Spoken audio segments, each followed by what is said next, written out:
کرنا ہوگا، اس کے علاوہ کوئی بات نہیں ہے۔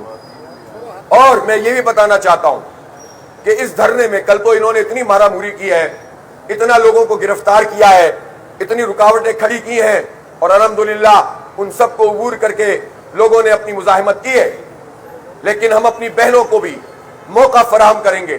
وہ بیتاب ہے کہ اس دھرنے میں وہ شریک ہوں، پورے عزت اور احترام کے ساتھ ہماری بہنیں یہاں پر آئیں گی، کل بھی بہت بڑے پیمانے پر آئیں گی، اور پیر کے دن تو ان کا جلسہ عام ہوگا، یہاں پر دن میں خواتین کا جلسہ عام ہوگا، اور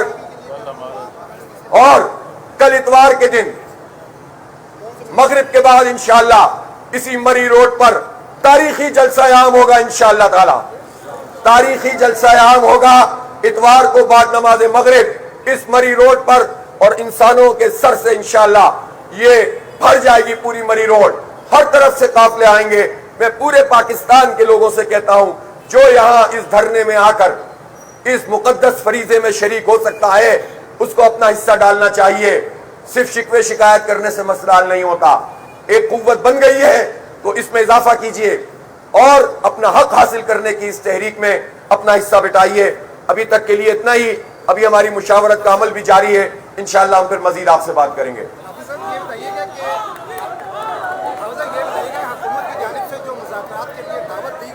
بیٹھ جائیں جی۔ جو کمیٹی بنائی گئی ہے اس حوالے سے آپ کیا کہتے ہیں؟ دیکھیں اس پر لیاقت بلوچ صاحب کو ہم نے ذمہ دار بنایا ہے، اور حکومت سے یہ بات چل رہی ہے کہ اب دیکھیں نا انہوں نے ایک نام ایسا دیا جو ملک میں ہی موجود نہیں ہے، تو اس سے خود ان کی سیریسنس کا پتہ چلتا ہے۔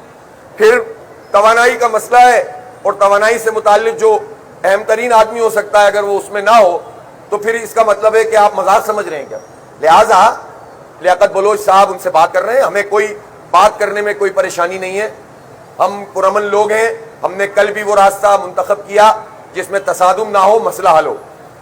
لوگوں نے، ہمارے کارکنوں کا بہت پریشر ہم پر ہے، اس کے باوجود ہم اپنے کارکنوں کی یہ ذہن سازی کر رہے ہیں کہ ہر وقت کسی بھی موومنٹ کے لیے، آگے بڑھنے کے لیے تیار بھی رہیں، لیکن جس طرح سے ہم چیزوں کو لے کر چل رہے ہیں صبر کا مظاہرہ بھی کریں۔ صبر کا مطلب ڈٹے رہنا ہوتا ہے اور برداشت بھی کرنا ہوتا ہے، لیکن استقامت کا مظاہرہ کرنا ہوتا ہے۔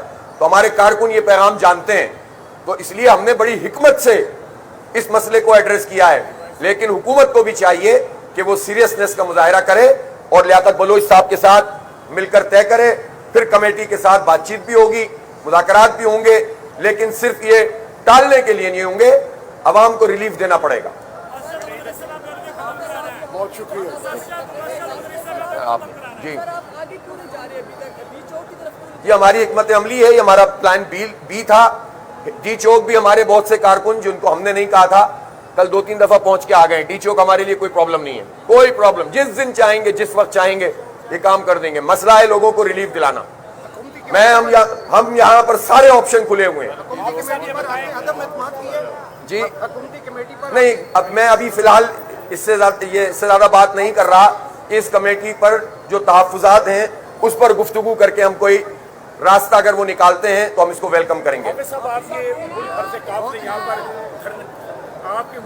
یہاں پہ دھرنے میں قافلے اور یہ بڑے مظاہرے یہاں پہ شریک ہوئے ہیں، آپ کتنے امید ہیں، کتنے پورے یقین ہے کہ آپ اپنی کامیابی لے کر یہاں سے جائیں؟ انشاءاللہ اللہ نے چاہا تو، اللہ کی توفیق سے، اور اپنے جماعت اسلامی کے کارکن اور ہمارے ہمدردوں کی اور جو لوگ ان قافلوں میں شریک ہوتے جائیں گے ان کے عزم کے نتیجے میں انشاءاللہ ہم لوگ عوام کے لیے، پاکستان کے لیے ریلیف لے کر جائیں گے انشاءاللہ۔ آخری سوال حکومت کے ساتھ ساتھ کیا آپ اداروں کو بھی کہنا چاہیں گے کہ جی میرا سوال یہ ہے کہ حکومت کے ساتھ ساتھ اداروں کو بھی آپ یہ کہنا چاہیں گے کہ اس جلسے کو پرامن طریقے سے دھرنے کو ختم کروانے کے لیے اپنا کردار ادا کریں؟ نہیں، دیکھیں حکومت کی سے ہم بات کرتے ہیں، جو بھی حکومت کے آفیسز ہیں ہم تو ظاہر ہے اسی سے بات کریں گے، اور جس کو بھی پاکستان کے لیے اچھا رول ادا کرنا ہے اس کو ادا